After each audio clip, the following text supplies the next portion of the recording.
নমস্কার বন্ধুরা, অনুভার রান্নাঘরে সবাইকে স্বাগত জানাচ্ছি। বন্ধুরা, ঝিঙে তো আপনারা অনেক রকম ভাবে খেয়েছেন, তবে আজকে আমি যেভাবে তৈরি করে দেখাবো এইভাবে কিন্তু আপনারা দুপুরের ভাতের সঙ্গে কিংবা রাতের রুটির সঙ্গে অনায়াসে খেতে পারেন। সম্পূর্ণ নিরামিষভাবে তৈরি করে দেখাবো, আশা করছি আপনাদের খুবই ভালো লাগবে। তো চলুন বন্ধুরা, আমার আজকের রেসিপিটি শুরু করা যাক।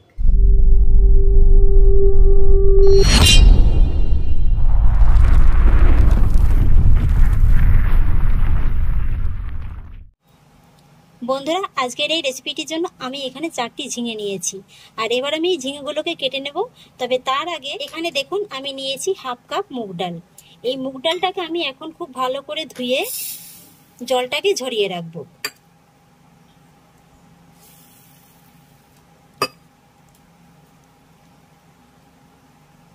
মুগ ডালটাকে আমি খুব ভালো করে ধুয়ে জলটাকে ঝরিয়ে নিয়েছি। এটা আলাদা করে ছাঁকনিতে জল ঝরিয়ে রাখার কোনো প্রয়োজন নেই, এইভাবে বাটিতে রাখলেই হয়ে যাবে। আর এদিকে আমি যে চিচিঙ্গাটা কাটবো, এই কাটার ফাঁকে কিন্তু মুগ ডালটা খুব ভালোভাবে ভিজে যাবে। এটাকে খুব বেশি সময় নিয়ে ভিজিয়ে রাখার প্রয়োজন নেই। এবার আমি ঝিঙেগুলোকে কেটে নেব। আর কেটে নেওয়ার জন্য ঝিঙের একটা মাথা আমি এইভাবে একটু কেটে বাদ দিয়ে দেব। তারপরে ঝিঙের যে শিরাটা আছে, এই শিরাটাকে একটু জাস্ট ফেলে দিলেই হয়ে যাবে। ঝিঙেটাকে খুব বেশি খোসাটা ছাড়িয়ে নেওয়ার প্রয়োজন নেই, এইভাবে একটু শিরার থেকে বাদ দিয়ে দিলেই হয়ে যাবে। এই যে দেখুন বন্ধুরা, আমি হালকা হালকা একটু সবুজ খোসাটা রেখে দিয়েছি, আর বাকিটা কিন্তু কেটে বাদ দিয়ে দিয়েছি। আর এইভাবেই আমি বাকি 3টে ঝিঙে কেটে নেব। একই রকম ভাবে আমি সবকটি ঝিঙের খোসাটা ছাড়িয়ে নিয়েছি। এবার আমি এই ঝিঙেগুলোকে একটু গ্রেট করে নেব। আর গ্রেট করার জন্য এখানে দেখুন আমি নিয়েছি ছোট একটা গ্রেটার। এই গ্রেটারের সাহায্যে আমি ঝিঙেটাকে গ্রেট করে নেব। এইভাবে একটু গ্রেট করে নিলে কি হয়, ঝিঙেটা রান্না করতেও খুব সময় কম লাগে, আর চাষারা খেতেও কিন্তু খুব ভালো হয়।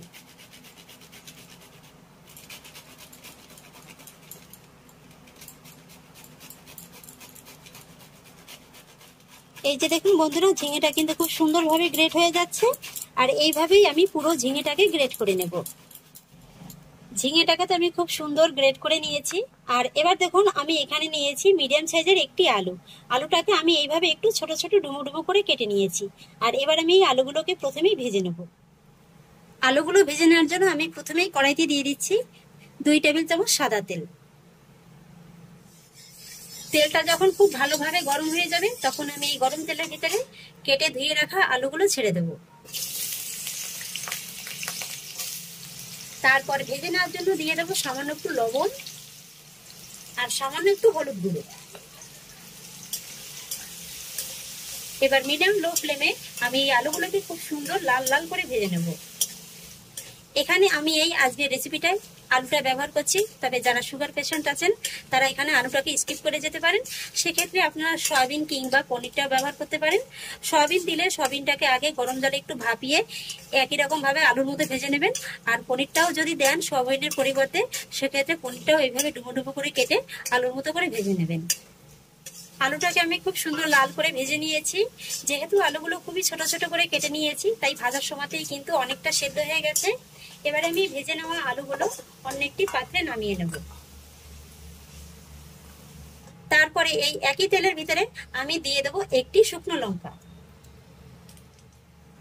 আর দিয়ে দেবো হাফ টি স্পুন কালো সরিষা আর হাফ টি স্পুন গোটা জিরে। এবার আমি এই ফোড়নগুলোকে খুব সুন্দর করে ভেজে নেব। ফোড়নগুলো যখন খুব সুন্দর করে ভাজা হয়ে যাবে আর মিষ্টি একটা গন্ধ বেরোবে, তখন ঠিক এই পর্যায়ে দিয়ে দিতে হবে 1 চা চামচ গ্রেট করা আদা।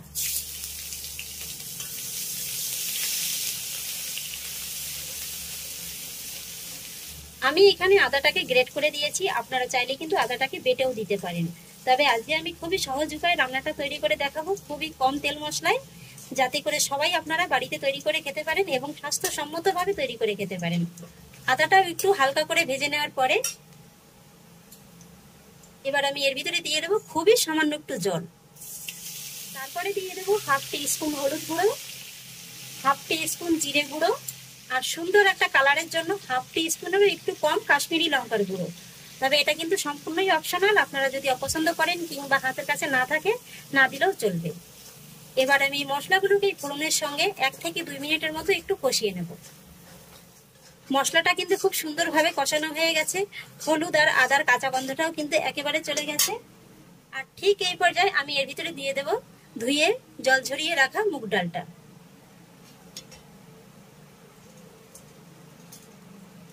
এবার আমি এই মুগ ডালটাও এই মশলার সঙ্গে 2 থেকে 3 মিনিটের মতো এইভাবে একটু ভেজে নেব।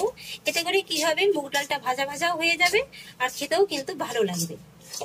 বন্ধুরা, আপনারা তো ঝিঙে অনেক রকম ভাবে খেয়েছেন, তবে আমি আজকে এই ঝিঙের রেসিপিটা সম্পূর্ণ নিরামিষ এবং সম্পূর্ণ নতুন ভাবে তৈরি করে দেখাচ্ছি। বাড়িতে যদি অন্য কোনো সবজি, মাছ, মাংস, ডিম কোনোটাই না থাকে, এই ঝিঙেটাই যদি শুধু থাকে, তাহলে দুপুরে ভাত কিংবা রাতে রুটি খাওয়ার জন্য কোনো চিন্তাই করতে হবে না। এই এক ঝিঙের রেসিপি দিয়েই কিন্তু পুরোটাই খাওয়া হয়ে যাবে। কথা বলতে বলতে মুগ ডালটা খুব সুন্দর করে ভেজে নিয়েছি। আর এবার আমি ভাজা মুগ ডালের ভিতরে দিয়ে দেবো এই ছোট গ্লাসের 1 গ্লাস জল। জলটা দিয়ে দেওয়ার পরে দিয়ে দেবো স্বাদ অনুযায়ী লবণ।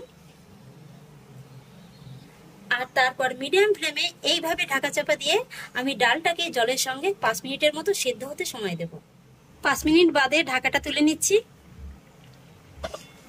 এই যে দেখুন বন্ধুরা, এই 5 মিনিটের ভিতরেই কিন্তু ডালটা খুব সুন্দরভাবে সেদ্ধ হয়ে গেছে, অথচ ডালটা কিন্তু একেবারে ঘেটেও যায়নি। এই যে দেখুন, গোটা গোটাই কিন্তু আছে। আর এই 5 মিনিটের ভিতরে ডালটা সিদ্ধ করার সময় যদি দেখেন যে জলটা টেনে যাচ্ছে, তাহলে সেক্ষেত্রে আপনারা আরেকটু গরম জল কিন্তু এর ভিতরে অ্যাড করে ডালটাকে সেদ্ধ করে নিতে পারেন। এবার আমি সেদ্ধ করে নেওয়া ডালের ভিতরে দিয়ে দেবো ভেজে রাখা আলুগুলো, আর দিয়ে দেবো গ্রেট করে নেওয়া ঝিঙেটা। এবার আলু আর ঝিঙেটাকে আমি এই ডালের সঙ্গে ভালো করে একবার মিশিয়ে দেব। ভালো করে মিশিয়ে নেওয়ার পরে এবার আমি এর ভিতরে দিয়ে দেবো 4টি কাঁচা পাকা চেরা লঙ্কা। লঙ্কাটাকেও আমি এই ঝিঙের সঙ্গে ভালো করে একবার মিশিয়ে দেব। এখানে ঝিঙেটা দেওয়ার পরে আলাদা করে জল দেওয়ার কোনো প্রয়োজন নেই, যেহেতু ঝিঙেটা গ্রেট করার পরে কিন্তু অনেকটা জল বেরিয়েছিল, তাই যেটুকু জল বেরিয়েছে তাতেই কিন্তু ঝিঙেটা রান্না হয়ে যাবে। আর এবার আমি আবারও একই রকম ভাবে গ্যাসের ফ্লেমটা রেখে এইভাবে ঢাকা চাপা দিয়ে 5 মিনিটের মতো রান্না করে নেব। ফিরে এলাম 5 মিনিট বাদে। বন্ধুরা, আমার রান্নাটা কিন্তু প্রায় কমপ্লিট। আর এই 5 মিনিটের ভিতরেই দেখুন আলুটা যতটুকু সেদ্ধ হতে বাকি ছিল সেটাও কিন্তু খুব ভালোভাবে সেদ্ধ হয়ে গেছে। এই যে দেখুন, আমি আরো একবার ভালো করে নেড়ে চেড়ে দেবো। আর এই 5 মিনিটের ফাঁক কিন্তু আমি মাঝে মাঝে 2-1 বার ঢাকাটা তুলে নেড়ে দিয়েছিলাম। যেহেতু এর ভিতরে মুগ ডাল দেওয়া আছে, তাই খুব সহজেই কিন্তু নিচ থেকে ধরে যাওয়ার একটা ভয় থাকে, তাই মাঝে মাঝে কিন্তু এইভাবে একটু নেড়ে চেড়ে দিতে হবে।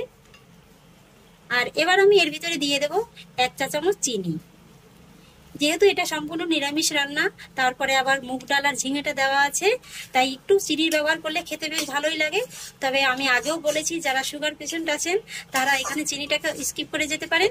আবার অনেকেই আছেন চিনিটা পছন্দ করে না, তারাও কিন্তু এখানে চিনিটাকে স্কিপ করে যেতে পারেন। তারপরে সবশেষে দিয়ে দেবো 1 চা চামচ ঘি। বন্ধুরা, এই রান্নাটায় শেষের দিকে এইভাবে 1 চা চামচ ঘি দেওয়ার অবশ্যই চেষ্টা করবেন। এই ঘিয়ের কারণেই কিন্তু এই রান্নার স্বাদটা বেড়ে দ্বিগুণ হয়ে যাবে। ঘিটাও আমি এবার ঝিঙে আর মুগ ডালের সঙ্গে ভালো করে একবার মিশিয়ে দেব। ব্যাস বন্ধুরা, ঘিটাও আমার ভালো করে মেশানো হয়ে গেছে আর আমার রান্নাটাও কিন্তু অলমোস্ট কমপ্লিট। এবার এটা গরম গরম ভাত কিংবা রুটির সঙ্গে সার্ভ করার জন্য কিন্তু একেবারে তৈরি। এবার আমি গ্যাসের ফ্লেমটাকে অফ করে দেব আর এই রান্নাটাকে নামিয়ে নেব। এই গরমে খুব বেশি সময় নিয়ে গ্যাসের কাছে রান্না করতে কিন্তু একদমই ভালো লাগে না। আর আপনারা তো দেখতেই পেলেন আমি কত কম সময়ে, কত কম উপকরণে ঝিঙে দিয়ে সম্পূর্ণ নতুন স্বাদের একটি রেসিপি তৈরি করে দেখালাম। এই গরমের সময় কিন্তু এই রেসিপিটি খেয়ে শরীর মন দুটোই সুস্থ থাকবে। তো আশা করছি বন্ধুরা, আমার আজকের এই রেসিপিটি আপনাদেরও খুব ভালো লেগেছে। যদি ভালো লেগে থাকে তাহলে আমাকে অবশ্যই লাইক এবং কমেন্ট করবেন, সেই সঙ্গে বন্ধুদের সঙ্গে শেয়ার করবেন। আর প্লিজ বন্ধুরা, যদি আমার পরিবারের নতুন সদস্য হয়ে থাকেন তাহলে একটা সাবস্ক্রাইব করে পাশে থাকা বেল আইকনটি প্রেস করে দেবেন। ফিরে আসছি এরকমই আরো অন্য কোনো নতুন রেসিপি নিয়ে।